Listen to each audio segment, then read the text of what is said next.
जैसे कहा जाता राजा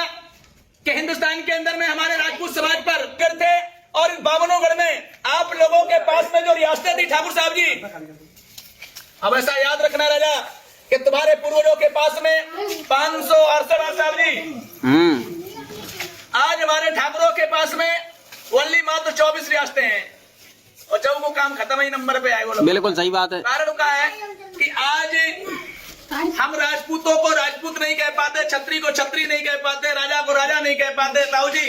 भाई, राजा का बेटा तभी राजा बनेगा जब वो अपने स्वर और अपने पराक्रम के बारे में जानेगा।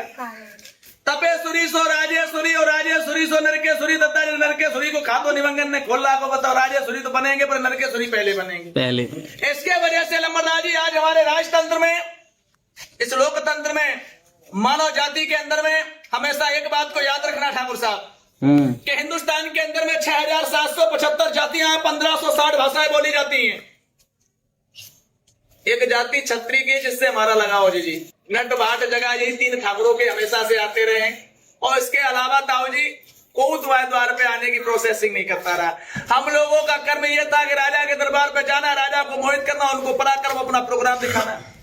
ठाकुर साहब आज हमारे ठाकुरों के पास में आप लोगों से हमारा एक ही निवेदन है कि 10 चंद्र के 10 सूर्य के 12 ऋषियों की संतान 4 यज्ञ से उत्पन्न हुए हैं, 36 कुल महान, 36 कुली, 84 गोत्र, 1000 शाखाएं होती हैं आप लोगों में दरबार। हमेशा याद रखना दरबार साहब जी,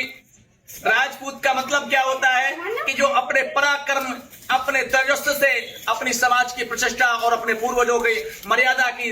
योग्यता वो समझ सके, उसी को तो राजपूत कहते हैं ठाकुर साहब जी। आप लोग याद रखना राजा कि तुम्हारे पूर्वजों के 3 नाम लिए जाते रहे,